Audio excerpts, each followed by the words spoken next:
Dear student, आज हम पढ़ेंगे इनऑर्गेनिक केमिस्ट्री के पेपर फर्स्ट में determination of composition and stability of complexes. तो कॉम्प्लेक्सेस की जो स्टेबिलिटी होती है, कॉम्प्लेक्सेस के स्टेबिलिटी कांस्टेंट यानी कि स्थायी स्थिरांक को ज्ञात करने के लिए कई सारी विधियाँ होती हैंगी, परंतु उनमें से जो मेथड जो हम डिस्कस करेंगे वो दो मेथड्स हैं। एक तो जॉब्स मेथड है और एक बेरेम्स मेथड है।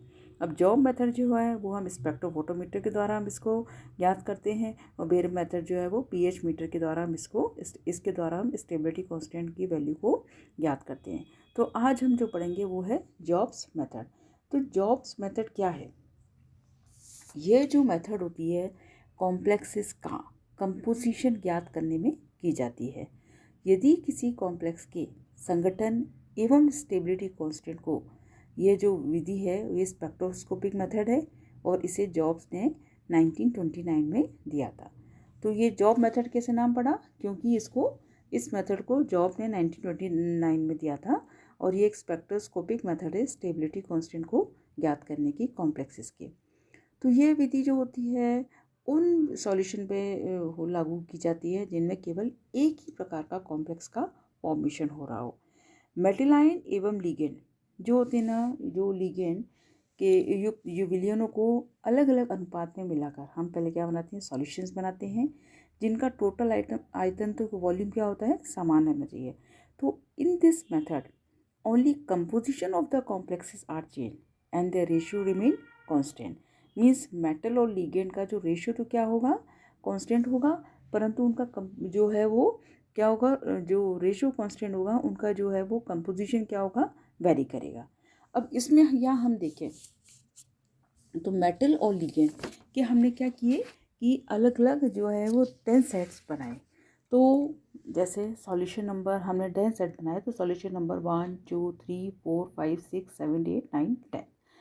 अब पहले वाले जो सेट में हम डाल कर रहे हैं धातु आयन के विलयन का आयतन वॉल्यूम ऑफ मेटल आयन। तो मेटल आयन का भी हम पहले सॉल्यूशन बनाएंगे और लिगेंड का भी हम पहले क्या बनाएंगे? सॉल्यूशंस बनाएंगे। इनके अलग अलग सॉल्यूशंस बनाएंगे और फिर हम इसको निम्न रेशो में हम इसको ज्ञात करेंगे।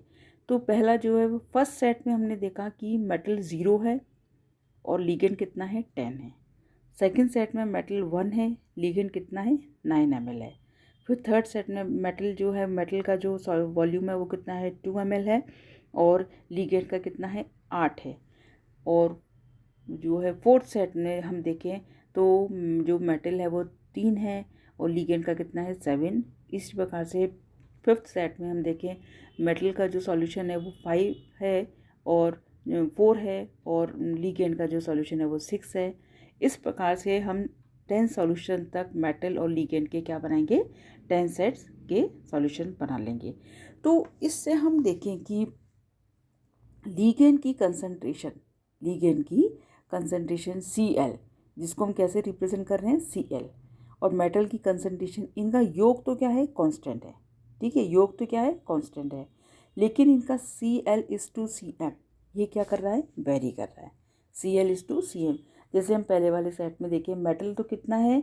0 है, पर लिगेंड कितना है इसमें? 10 ml। तो टोटल वॉल्यूम तो कितना है? 10 ml है, पर उन रेशो क्या हो गया उसका? 0:10। तो इसका वॉल्यूम कितना होगा? 10 हो गया। तो इस प्रकार के इनके जो है वो रेशो क्या है? अलग अलग होंगे, पर वॉल्यूम क्या रहेगा? कांस्टेंट रहेगा। तो Cl+Cm क्या है? C।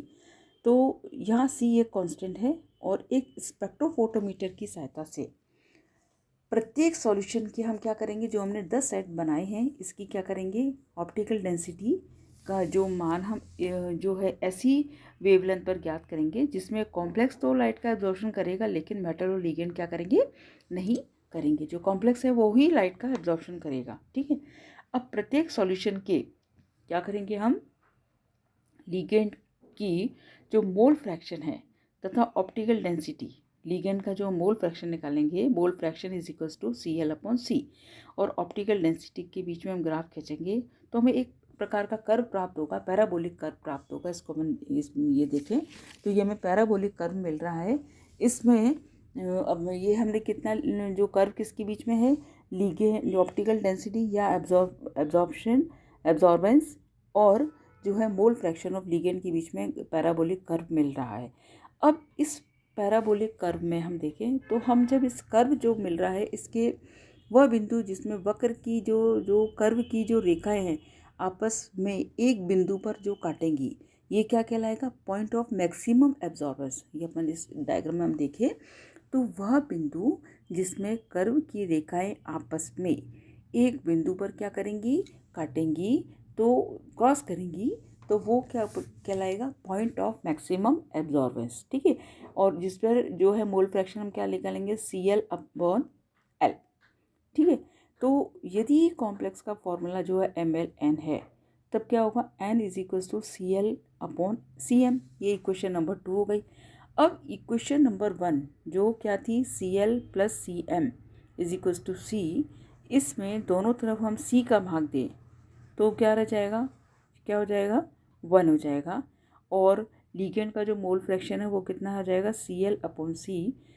ठीक है, तो अब इक्वेशन जो 3 और 4 आई हैं इसमें mole fraction plus CM/C। CM is total metal concentration और C is total concentration of the solution, that is equals to 1। और क्या हो जाएगा? CM/C is equal to 1 minus MF। 1 minus MF is what?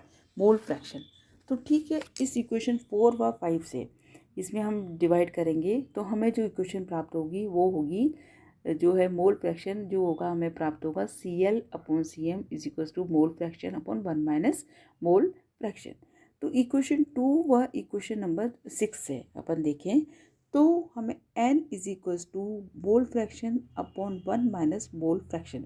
अब ये जो N के मान से N की जो वैल्यू है वो हमें इससे हम क्या ज्ञात करेंगे? कॉम्प्लेक्स के संगठन को ज्ञात किया जा सकता है। कोई भी कॉम्प्लेक्स है उसके हम क्या कर सकते हैं कि उसके संगठन को ईजिली अपन उसको क्या कर सकते हैं? ज्ञात कर सकते हैं। अब इसमें जो अपन ने बताई है कि यदि कॉम्प्लेक्स का जो फॉर्मूला MLN है तो N की जो वैल्यू है वो अपन किस फॉर्मूले से ज्ञात करेंगे? N is equals to mole fraction upon 1 minus mole fraction. तो मोल फ्रैक्शन क्या है? Concentration of CL/C। ठीक है, इससे हम ये जो वैल्यू हम इसको रख देंगे कैलकुलेट करके तो हमें N की वैल्यू मिल जाएगी। जो भी कॉम्प्लेक्स जो भी मतलब कॉम्प्लेक्स का जो है कॉम्प्लेक्स फॉर्मेशन उसमें N की वैल्यू हम इजीली हम ज्ञात कर सकते हैं। तो इस प्रकार जॉब मेथड के द्वारा हम किसी भी कॉम्प्लेक्स की स्टेबिलिटी कांस्टेंट की वैल्यू को हम आसानी से ज्ञात कर सकते हैं।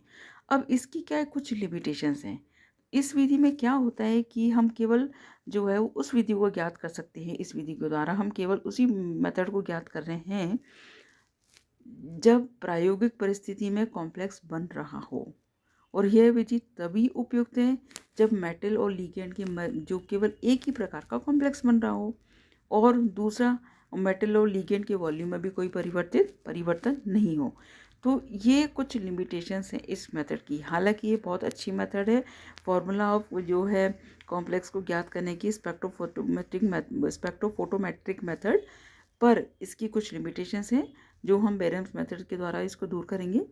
तो ये कॉम्प्लेक्स का जो है स्टेबिलिटी कांस्टेंट को ज्ञात करने की, कॉम्प्लेक्स की स्टेबिलिटी कांस्टेंट यानी कि स्थायित्व स्थिरांक को ज्ञात करने की जो विधि है वो है फोटोमेट्रिक मेथड, जो कि हम इसको क्या कर रहे हैं? जॉब्स मेथड के द्वारा हम इसको ज्ञात ईजिली कर सकते हैं। Thank you.